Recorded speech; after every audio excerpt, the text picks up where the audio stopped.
దీనికంటే ముందు ఒకసారి కాళేశ్వరానికి సంబంధించి ఒకసారి మనం ఇప్పుడు మాట్లాడదాం మిత్రులారా. కొంత నిన్న బీఆర్ఎస్ పార్టీకి సంబంధించినటువంటి నాయకులు, మాజీ మంత్రి, నీటిపారుదల శాఖ మంత్రిగా పనిచేసినటువంటి హరీష్ రావు గారు నిన్న పవర్ పాయింట్ ప్రజెంటేషన్ ఇచ్చారు కాళేశ్వరం మీద. కాళేశ్వరము తెలంగాణ ప్రాణధార, జీవధార. కాళేశ్వరం తెలంగాణకి నీళ్లను తీసుకొచ్చినటువంటి వ్యవహారంలో ఎట్లెట్లా ఏ రకంగా ప్రాజెక్టు ఉన్నది, ఎట్లెట్లా అయినది ఏందనేది మొత్తం కూడా ఆయన సుదీర్ఘంగా వివరించడం జరిగింది. దానికి సంబంధించినటువంటి వార్త, దానికి సంబంధించినటువంటి వ్యవహారాన్ని మనం ఇప్పుడు ఒకసారి చూసేటువంటి ప్రయత్నం చేద్దాం మిత్రులారా. అయితే కాళేశ్వరము ఎట్లా తెలంగాణకు ప్రాణధార, ఎట్లా తెలంగాణకు జీవధార, ఏ రకంగా కాళేశ్వరం అదయింది అనేటువంటి దాని మీద వీళ్ళు పూర్తి స్థాయిలో నిన్న ఒక పవర్ పాయింట్ ప్రజెంటేషన్, దాదాపు 1.5-2 గంటల పవర్ పాయింట్ ప్రజెంటేషన్ ఇవ్వడం జరిగింది. దీంట్లో కొన్ని ఆసక్తికరమైనటువంటి విషయాలు కూడా చెప్పడం జరిగింది. అయితే కాళేశ్వరం అంటే ఓన్లీ ఒక మేడిగడ్డనే, లేదా కాళేశ్వరం అంటే ఏదో 3 బ్యారేజ్లని మాత్రమే ప్రచారం చేస్తూ ఉన్నారు. కాళేశ్వరం అంటే ఒక మేడిగడ్డనో, లేకపోతే 3 బరాజులో, ఒక టన్నెలో, ఒక కాలువనో కాదు. కాళేశ్వరం అంటే ఒక గింత ఉంటుంది సంపూర్ణంగా, సమగ్రంగా చెప్పాలంటే. కాళేశ్వరం అంటే 3 బ్యారేజ్లు, మేడిగడ్డ, అన్నారం, సుందిల్ల, వరుసగా. ఫస్ట్ మేడిగడ్డ ఉంటుంది, దానిపైన అన్నారం ఉంటుంది, దానిపైన సుందిల్ల ఉంటుంది. 3 బ్యారేజీలు, 15 రిజర్వాయర్లు, 3 బ్యారేజీలు, 15 రిజర్వాయర్లు, 19 సబ్స్టేషన్లు, 21 పంప్ హౌజులు, 203 కిలోమీటర్ల సొరంగాలు, 1531 కిలోమీటర్ల గ్రావిటీ కెనాలు, 98 కిలోమీటర్ల ప్రెజర్ మెయిన్స్, ఇక 141 టీఎంసీల స్టోరేజ్ కెపాసిటీ, 530 మీటర్ల ఎత్తుకు లిఫ్ట్ చేయడము, 240 టీఎంసీల నీటిని వినియోగించడము. ఇది కాళేశ్వరం సమగ్ర స్వరూపం అని చెప్పేసి వాళ్ళు చెప్పడం జరిగింది. నిజంగా కూడా ఇది కాళేశ్వరం అంటే ఏ మేడిగడ్డనో, ఏ సుందిల్లనో, ఏ అన్నారమో, లేకపోతే ఒక బ్యారేజో, ఒక పంప్ హౌజో కాదు. కాళేశ్వరం అంటే ఒక బ్యారేజ్లో 2 పియర్స్ కుంగిపోయినంత మాత్రాన కాలేజీ మొత్తం కొట్టకపోయిందని, కాళేశ్వరం మొత్తం కూలిపోయిందన్నటువంటి ప్రచారం ఏదైతే చేస్తా ఉన్నారో అది 100కు 100 పాలు తప్పు. ఒక ప్రాజెక్ట్ ఇది. ఇక్కడ మీరు వ్యతిరేకించేది బీఆర్ఎస్ పార్టీని కాదు, ఒక ప్రాజెక్ట్ను వ్యతిరేకిస్తా ఉన్నారు. ప్రాజెక్ట్ అంటే ఏ కాలువనో, ఏ టన్నెలో కాదు. ఇది మొత్తం వ్యవహారము ఒక ప్రాజెక్టు. ఇక ప్రాజెక్టు ఎక్కడెక్కడ నుంచి ఎక్కడ. ఇప్పుడు కాళేశ్వరం అంటే ఇప్పుడు ఈడ ఉన్నదేమో మేడిగడ్డ, ఈడ ఉన్నదేమో అన్నారం, ఈడ ఉన్నది సుందిల్ల, గిదాన్ని మాత్రమే చుట్టుముట్ట తిప్పుతున్నారు కాళేశ్వరం అన్నప్పుడు. కాళేశ్వరం అంటే ఇక్కడ నుంచి మొదలు పెడితే ఈడ చివరి దాకా ఉందా, ఇక్కడ బస్వాపూర్ రిజర్వాయర్ నుంచి చిట్యాల మండలం దాకా పోయేటువంటి నీళ్ళ దాకా కాళేశ్వరం ప్రాజెక్టు కిందకే వస్తుంది. ఇక్కడ ఏది కొండపోచమ్మక నుంచి మొదలు పెడితే ఇక్కడ చివరి ట్యాంకు ఏదైతే షామీర్పేట ట్యాంక్ ఉందో ఆడి దాకా కాళేశ్వరం కిందికే వస్తుంది. ఇటు చూసుకుంటే సింగూర్ కానీ, ఇటు చూసుకుంటే నిజాం సాగర్ కానీ, ఇటు చూసుకుంటే ఎస్ఆర్ఎస్పికి కూడా పునర్జీవం పథకం కింద కూడా కాళేశ్వరంలో భాగంగానే నడిచింది వ్యవహారం. సో కాబట్టి ఇదంతా కూడా కాళేశ్వరంలో ఉన్నటువంటి వ్యవహారం.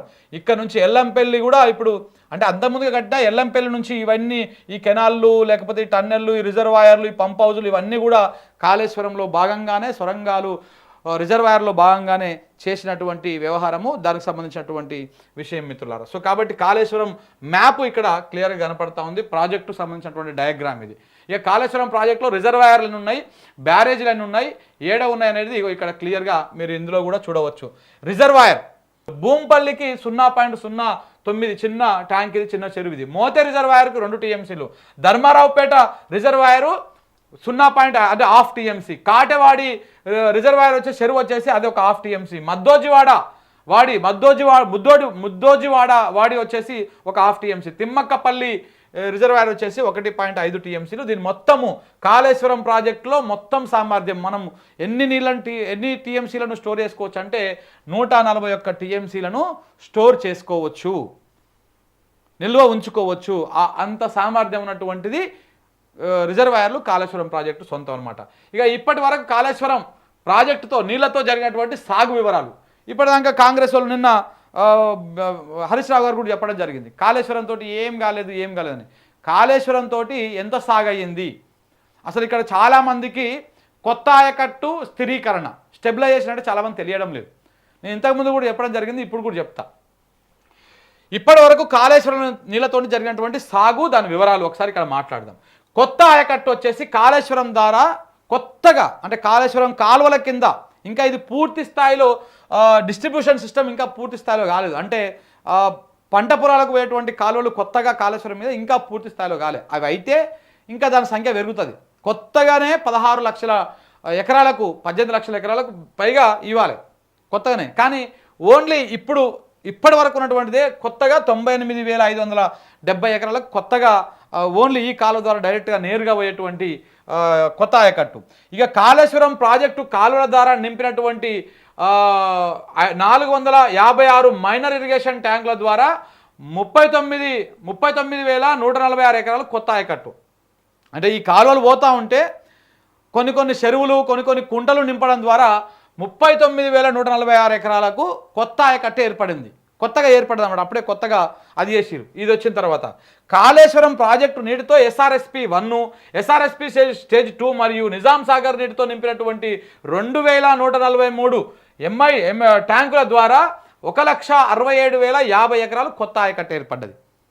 అంటే ఇప్పుడు ఆల్రెడీ SRSP స్టేజ్ 1 స్టేజ్ 2 కింద ఉన్నటువంటి అది, దాంతోపాటు ఇంకా నిజాం సాగర్కు ఉన్నటువంటి దాని కింద ఈ నీళ్లు పోవడం వల్ల కొత్తగా ఏర్పడేటువంటి ఆయకట్టు, ఉన్న ఆయకట్టుకు నీళ్ళు ఇచ్చుడు కాదు, కొత్తగా ఏర్పడేటువంటి ఆయకట్టు 1,67,050 ఎకరాలు కొత్త ఆయకట్టు.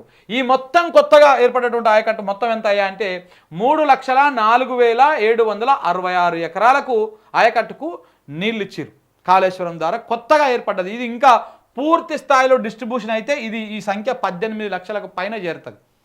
18 లక్షలకు పైన చేరుతుంది పూర్తి స్థాయిలో కనుక మనం ఇంకా నీళ్ళు ఎత్తిపోసుకోవడం కానీ లేకపోతే ఇంకా ఈ డిస్ట్రిబ్యూషన్ సిస్టమ్ కానీ పూర్తిగా అయిపోతే.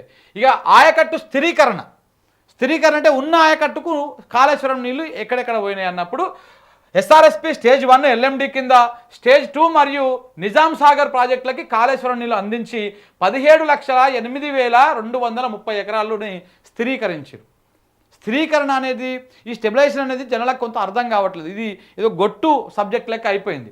ఇంకా దాంతోపాటు కాళేశ్వరం నీళ్లు కూడల్లి వాగు, హల్దీ వాగుల ద్వారా 66 చెక్ డ్యాములతో పాటు 20,576 ఎకరాలకు సాగునీరు ఇచ్చారు. ఇట్లా ఈ రెండింటి నుంచి సాగునీరు వచ్చింది. మొత్తం కలిపి కాళేశ్వరం ద్వారా 20,33,572 ఎకరాలకు కాళేశ్వరం నీళ్లు పోయినాయి. అన్ని ఎకరాలు కాళేశ్వరం తోటి సాగైనాయి.